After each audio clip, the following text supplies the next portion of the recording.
Good morning, 9th standard students.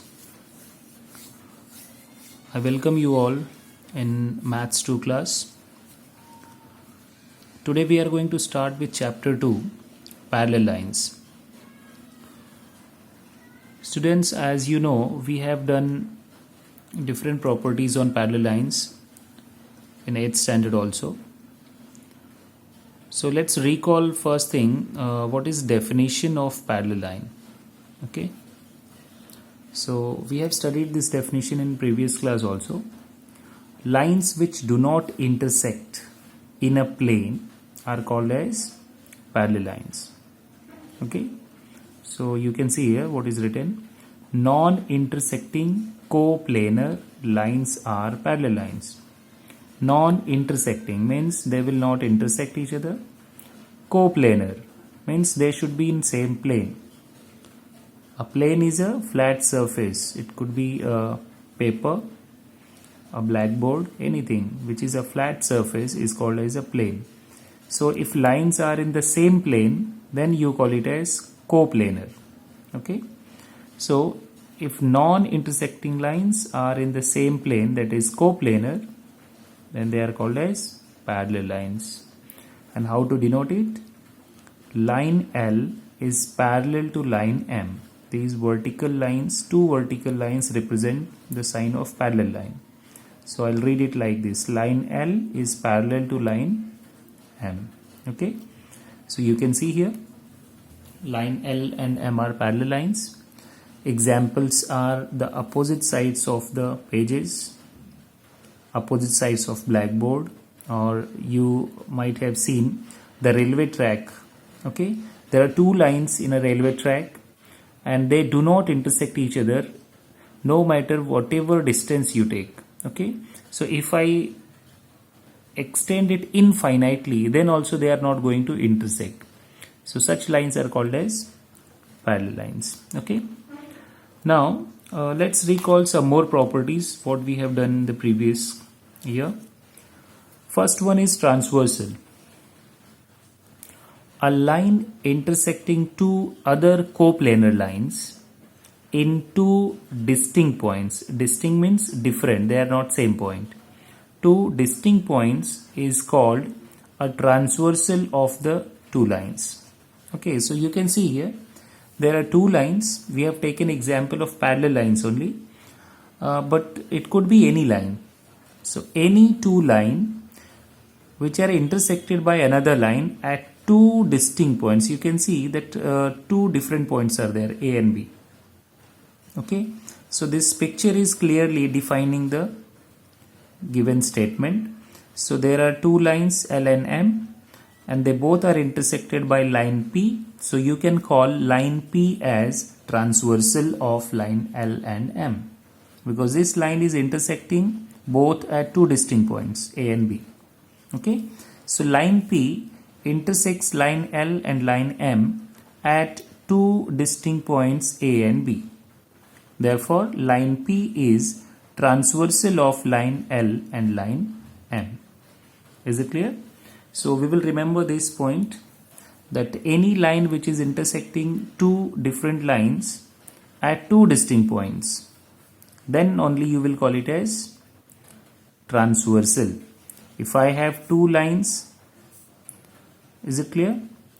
And these two lines, they are not parallel. They are intersecting at one point, and I have drawn another line. So all three lines are passing through the same point. So you cannot call them as transversal, because definition says that it should be two distinct points. Isn't it? So that is why whether it is parallel or non-parallel, the transversal must intersect lines at two distinct points. Okay. So I hope this point is clear. Let's move ahead.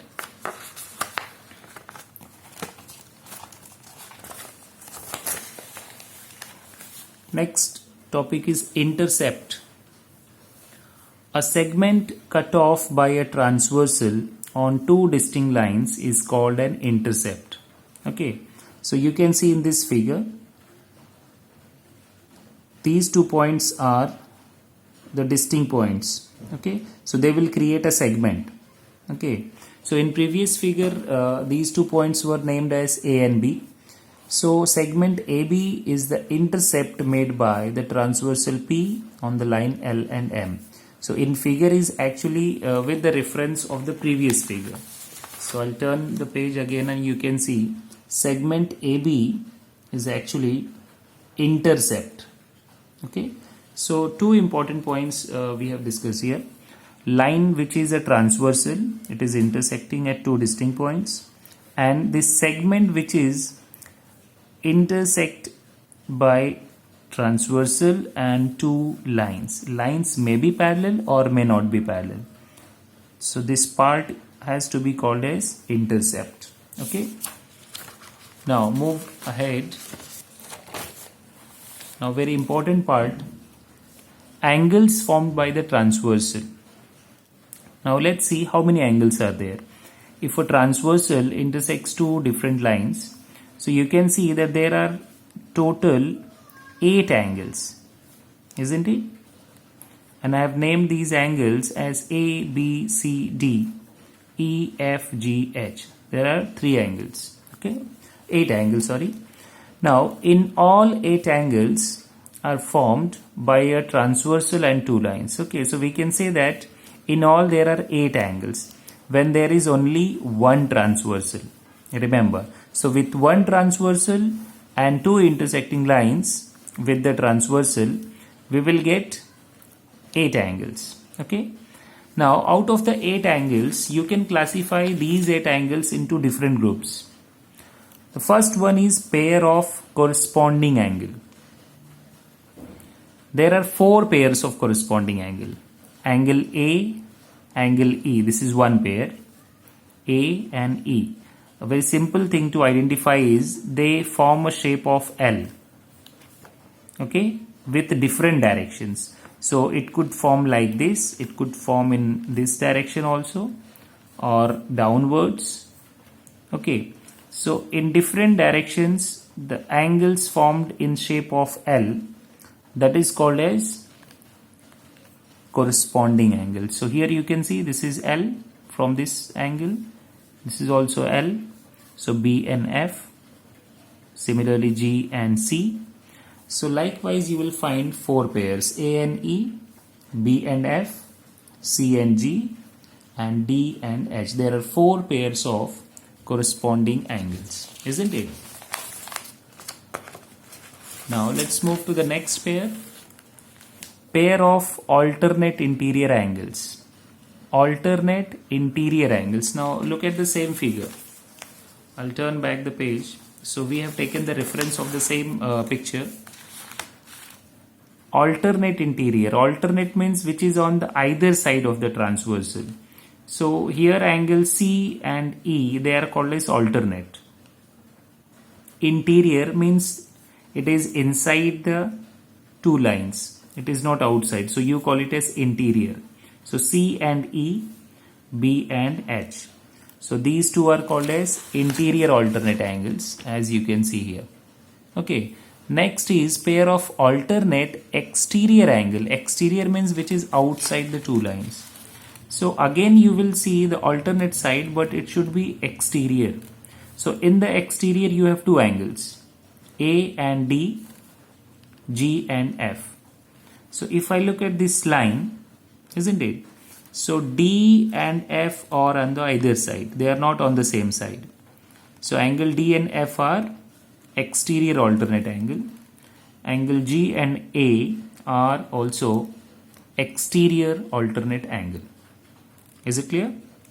So there are 2 pairs of exterior alternate angle.